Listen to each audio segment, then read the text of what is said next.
आज मेरे साथ इस शो पर जुड़ रहे हैं मेजर गौरव आर्या, हमारे साथ यहां स्टूडियो में air marshal P K Srivastava defence expert, colonel Shailendra Singh defence expert, Abhijit Iyer Mitra strategic affairs के एक्सपर्ट। और ये चारों लोग जानते हैं कि किस लेवल पर प्लानिंग हुई और किस लेवल पर भारत ने ऐसा क्या क्या किया जिससे पाकिस्तान बिल्कुल घुटने टेकने पर बिल्कुल मजबूर हो चुका था। आइए बताती हूं सबसे पहले कि ऑपरेशन सिंदूर फाइल्स का पहले अध्याय में 22 अप्रैल की बात है। और मैं आपको बताना चाहूंगी मेजर गौरव आर्या, 22 अप्रैल को पहलगाम का जब हमला हुआ तो प्रधानमंत्री और भारत के विदेश मंत्री और अजीत डोभाल सऊदी अरब में थे।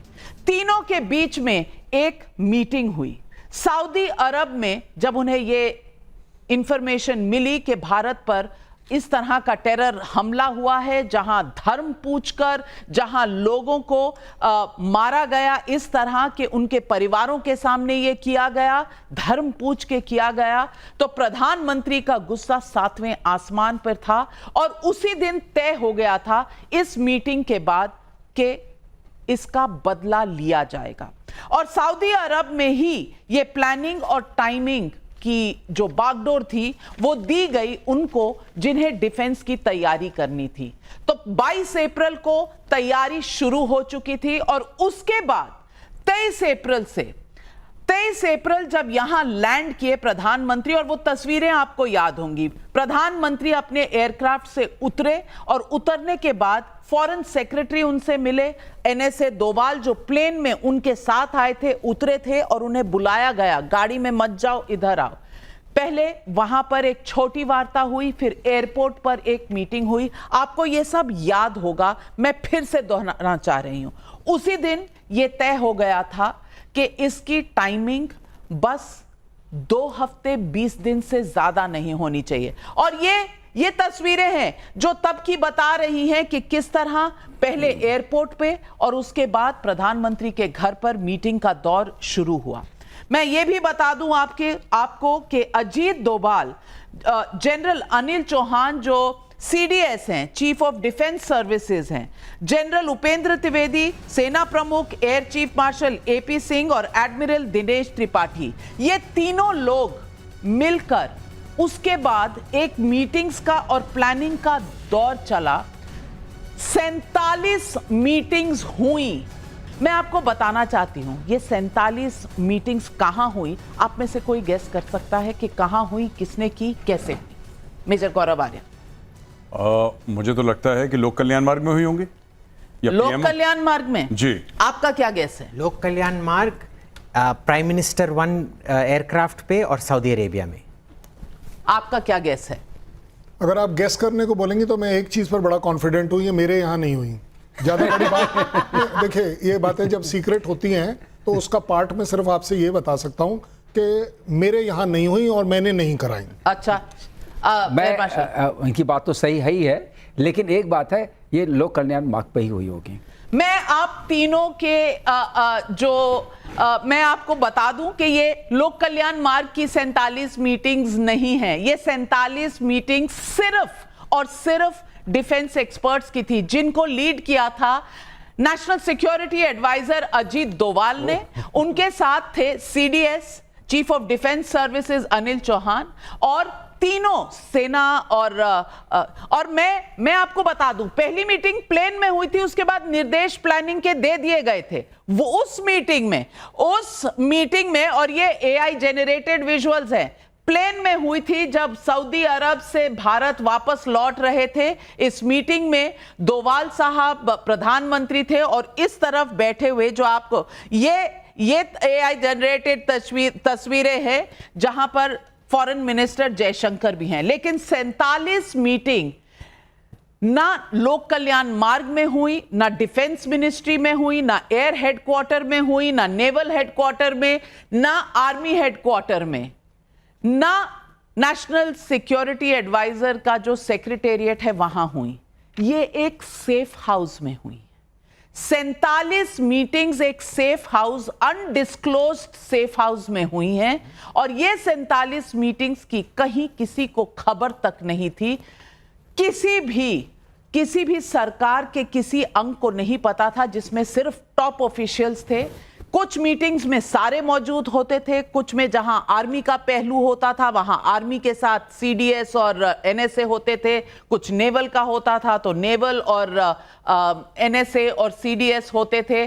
और इस तरह करके 47 मीटिंग्स जो हुई उसमें ये ऑपरेशन कैसे होगा इस पर पूरे डिटेल बने, 3 प्लान बने। और मैं आपको बताना चाहती हूं कि इसके बाद 3 प्लान बने, plan A, plan B, plan C. और ये तीनों प्लान लेकर 6 तारीख की शाम को हम तैयार थे। हमारे सारे जो डिफेंस सर्विसेज के विशेषज्ञ हैं, तीनों service chief of defence services और अजीत डोवाल, तीनों प्लान लेकर बीच बीच में जो लोक कल्याण मार्ग पे मीटिंग होती थी, प्रधानमंत्री की ब्रीफिंग होती थी, वो अलग है। लेकिन प्लानिंग की जो 47 मीटिंग हुई, ये plan A, plan B, plan C, ये तीनों प्रधानमंत्री को दिखाए गए, बताए गए। और उसके बाद जब तैयारी हो गई तो 6 तारीख की शाम को ये तय हुआ कि आज टेरर कैंप्स को स्ट्राइक होगा। आप याद करिए उस रात को। और उस रात को नई दिल्ली में रायसीना हिल में कोई भी नहीं सोया, कोई भी नहीं सोया।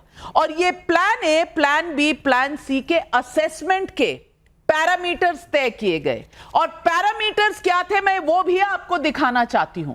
पैरामीटर्स थे कि सक्सेस रेट क्या होगा किसी भी प्लान का, 0 से 5 के स्केल पर ये बना। और ये 0 से 5 के स्केल में उसका सक्सेस रेट तय करना था। अपने हथियार और उनकी रेंज क्या है इसके कैलकुलेशन के बीच में बना, क्योंकि हमें एलओसी क्रॉस नहीं करना था।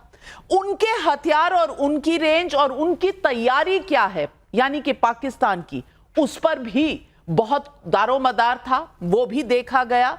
और इंटरसेप्शन का चांस किसमें सबसे कम है, उस हिसाब से प्लान बनाए गए और रेट किए गए। ये अगर आप देखें तो ए, बी, सी पर ये चार फैक्टर्स के हिसाब से ए, बी, सी में चॉइस हुए। बने तो 10 प्लान, लेकिन तीन सिलेक्ट हुए कि इन तीनों में से एक प्लान ए हमारा फाइनल प्लान था। शाम को 6 तारीख को यह तय हो गया कि प्लान ए के साथ जाएंगे और लगभग मिडनाइट के बाद जाएंगे। ये बस मुट्ठी भर लोगों को पता था कि ऑर्डर दिया जाएगा, किसी को पूरी पिक्चर नहीं पता थी कि क्या ऑर्डर जब जाएगा तो क्या होना है। ये अलग अलग तरीके से बताया गया था ताकि इंफॉर्मेशन लीक ना हो। प्लान ए के तहत स्ट्राइक की जानी थी, यह भी तय हो चुका था। 1:05 पर स्ट्राइक हुआ, ये हमें पता है क्योंकि ये समय सरकार ने ट्वीट किया था ADGPI में। 11:10 पर प्लान ए छोड़ा गया और प्लान बी पर जाया गया। बहुत बड़ी बात मैं बता रही हूं, प्लान ए छोड़कर प्लान बी सिलेक्ट किया गया। और 2 घंटे पहले जब ये हुआ, ये चेंज इसलिए हुआ क्योंकि इंटरसेप्शन का रिस्क प्लान ए में कुछ हद तक बढ़ा था और हमारी इंटेलिजेंस इतनी सटीक थी कि हमने उस प्लान को छोड़ा, क्योंकि जो 4 फैक्टर्स थे जिस पे रेटिंग होनी थी उसमें वो प्लान ए को रोक दिया, उसको रोक दिया और प्लान बी पर गए क्योंकि वहां रेटिंग ज्यादा हो गई, इंटरसेप्शन का चांस कम हुआ। और मैं पूछना चाहती हूं गौरव आर्या जी, मेरे तो रोंगटे खड़े हो रहे हैं जब मैं ये सुन भी रही थी, जब मैंने अपने सोर्सेज से बात की, और आज भी मैं आपको बता रही हूं तो रोंगटे खड़े हो रहे हैं। मैं पूछना चाहती हूं, क्या ये अक्सर होता है कि एक प्लान हो, 2 प्लान हो, ज्यादा प्लान बनते हैं और लास्ट मिनट में चेंजेस होते हैं? जी, ये तो बात है कि मल्टीपल प्लान्स बनते हैं नाविका, और मल्टीपल सिनेरियोज वॉर गेम करे जाते हैं, ये तो तय है। बड़ी इंटरेस्टिंग आपने बात बताई कि ये लोक कल्याण मार्ग में मीटिंग नहीं हुई, और मुझे बाद में रियलाइज हुआ कि क्यों ये लॉजिकल है। Because it was being led by a spy.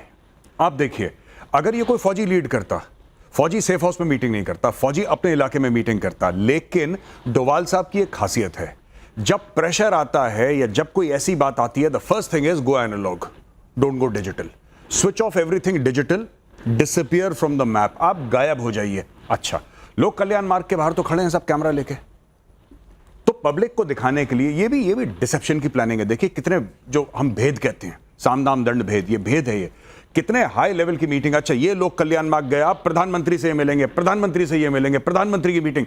अब ये पता लग रहा है कि भाई असली मीटिंग तो हो चुकी थी कहीं और सेफ हाउस जिसका कोई लोकेशन नहीं था कहीं पे, वहां पे आप देखिएगा, जितना मैं गेस कर सकता हूं, ना वहां पे मोबाइल टावर काम करता होगा, वहां पे एवरीथिंग ब्लॉक्ड, जिसको हम कहते हैं कि कोई भी ऐसी चीज, ना स्मार्ट वॉच, ना मोबाइल फोन, कोई ऐसी चीज नहीं आपके तन पे जिससे आप ट्रैक हो सके। जस्ट गो एनालॉग एब्सोल्यूट, मानिए कि आप 100 साल पहले हैं। वो हिंदी फिल्मों में कहा जाता ना कि वहां परिंदा भी पर नहीं मार सकता, ऐसी जगह। इलेक्ट्रॉनिक सर्वेलेंस हो ही नहीं सकता, कुछ नहीं पता। एक घर है जिसके अंदर लोग आ रहे हैं, चुपचाप आ रहे हैं, रात को मिल रहे हैं, अपनी मीटिंग कर रहे हैं, वापस जा रहे हैं, एक इकोसिस्टम क्रिएट करा और उसके बाद प्रधानमंत्री जी को प्लान दिया। प्रधानमंत्री को बिल्कुल ब्रीफिंग हो रही थी और अभिजीत अय्यर मित्रा, ऐसा नहीं है कि प्रधानमंत्री को पता नहीं था, लेकिन ऑपरेशनल डिटेल्स में प्रधानमंत्री का रोल लिमिटेड होता है। उनको कहना होता है कि ये हमारा प्लान है, हमें एड करना है, तैयारी आपकी है। डिटेल्स का काम जो है वो चल रहा था इन 47 मीटिंग्स में। मैं पूछना चाहती हूं कि ये जो ए से बी हुआ होगा उस वक्त,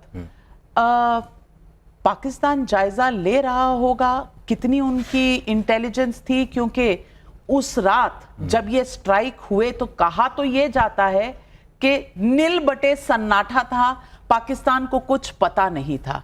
यानी कि हमारी जो ये पूरी, ये जो आपने ठीक कहा, स्पाई, यानी कि अजीत डोवाल साहब जो हमारे नेशनल सिक्योरिटी एडवाइजर हैं, वो स्पाई का किरदार, और वो पाकिस्तान में रह चुके हैं, इंटेलिजेंस उनके पास पूरी थी कि कौन कहां किस कैंप में है, 9 टारगेट चुने गए, वो सारा प्लान बना, पाकिस्तान को पता भी नहीं चला। देखिए, इंटेल का तो ये होता है ना, अगर दुश्मन को पता चल गया कि आपके पास वो इंटेल है, तो वो इंटेल है ही नहीं, वो डिसइंफॉर्मेशन हो जाता है, वो डेलिबरेटली फेड हो जाता है। जितना हमारा 21 स्ट्राइक हमने किए 9 टारगेटों पे, सब के सब सक्सेस निकले, इसका मतलब है कि उनको कुछ पता ही नहीं था, और उनको ये भी लग रहा था कि बस एक दिन का हमने 3-4 गुना बालाकोट करना है फिर से। हमने बस डे 1 पे नहीं किया, उन्होंने डे 1 के लिए शायद प्रिपेयर करके रखा था, पर डे 2, डे 3, डे 4 के लिए दे वर नॉट प्रिपेयर्ड। जो मसूद अजहर के जो 10-12 जो खानदान के लोग मरे हैं, उससे क्या पता चलता है? हमारे पास ह्यूमन इंटेलिजेंस था ऑन द ग्राउंड। अब पता नहीं, शायद मसूद अजहर का भांजा या ऐसे कुछ कोई हनी ट्रैप में फॉल करके हमने उससे इंटेल निकाला हो, मेरे को क्या पता। और ये भोलारी में तो प्योरली इलेक्ट्रॉनिक इंटेलिजेंस के वजह से है कि हमने देखा कि वो कब आया, कब गया, कब बंकर के अंदर गया, फिर जाके आपने मारा। अब ये देखिए, ये एक ही बेस नहीं है जहां हमने बंकर को मारा है।